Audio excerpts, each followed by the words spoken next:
Hello, and welcome back for Chapter 8. The change began around Thanksgiving. By December 1st, Stargirl Caraway had become the most popular person in school. How did it happen? Was it cheerleading? The last football game of the season was her first as a cheerleader. The grandstand was packed. Students, parents, alumni.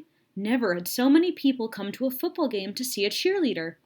She did all the regular cheers and routines, and more. In fact, she never stopped cheering.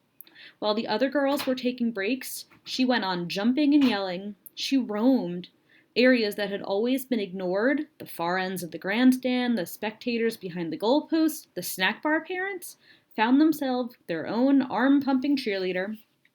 She ran straight across the 50-yard line and joined the other team's cheerleaders. We laughed as they stood there with their mouths open. She cheered in front of the players' bench and was shooed away by the coach. At halftime, she played her ukulele with the band. In the second half, she got acrobatic. She did cartwheels and backflips. At one point, the game was stopped and three zebra-shirted officials ran towards one end zone. She had shimmied up the goalpost, tight-roped walked to the middle of the crossbar, and was now standing there with her arms raised in a touchdown sign. She was commanded down to a standing ovation and flashing cameras. As we filed out afterwards, no one mentioned how boring the game itself had been. No one cared that the Electrons had lost again.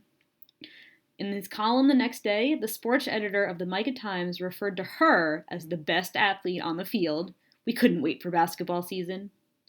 Was it a Hillary Kimball backlash? Several days after the birthday song, I heard a shout down the hallway, "Don't!" I ran. A crowd was gathered at the top of the stairwell. They were all staring at something. I pushed my way through. Hillary Kimball was standing at the upper landing, grinning. She was holding Cinnamon, the rat, dangling by its tail over the railing, nothing but space between it and the first floor. Stargirl was on the steps below, looking up. The scene froze. The bell for the next class rang. Nobody moved. Stargirl said nothing, merely looked. The 8 toes of Cinnamon's front paws were splayed apart.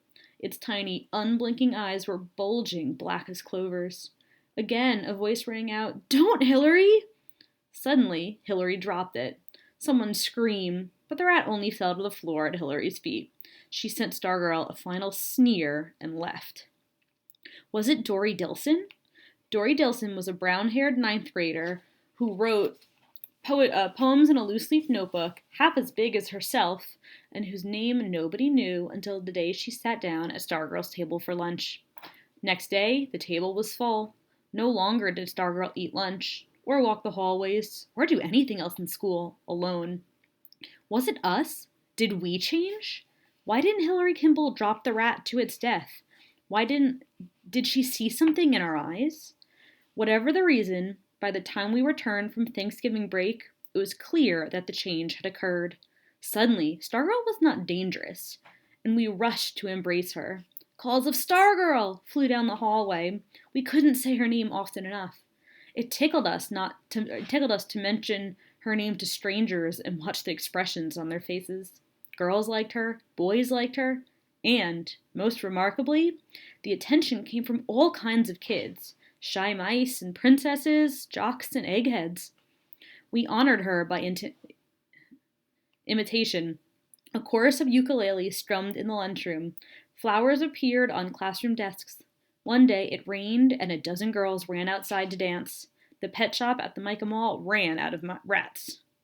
The best chance for us to express our admiration came in the first week of December. We were gathered in the auditorium for the annual oratorical contest. Sponsored by the Arizona League of Women Voters, the event was open to any high school student who cared to show off his or her stuff as a public speaker. The microphone was yours for 7 minutes.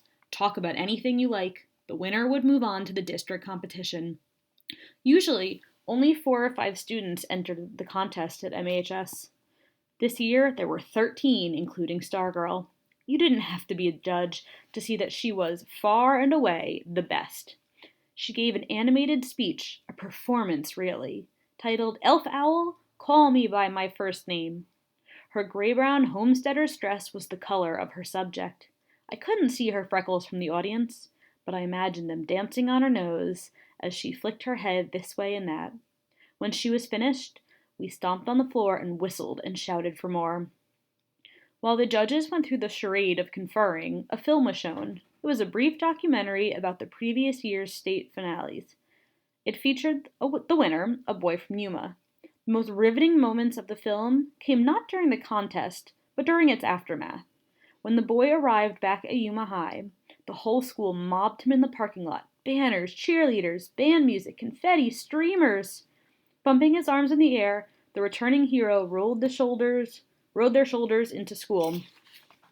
The film ended, the lights went on, and the judges proclaimed Stargirl the winner. She would now go on to the district competition in Red Rock, they said. The state finals would be held in Phoenix in April. Again and again we whooped and whistled. Such was the acclaim we gave her in those last weeks of the year. But we also gave something to ourselves.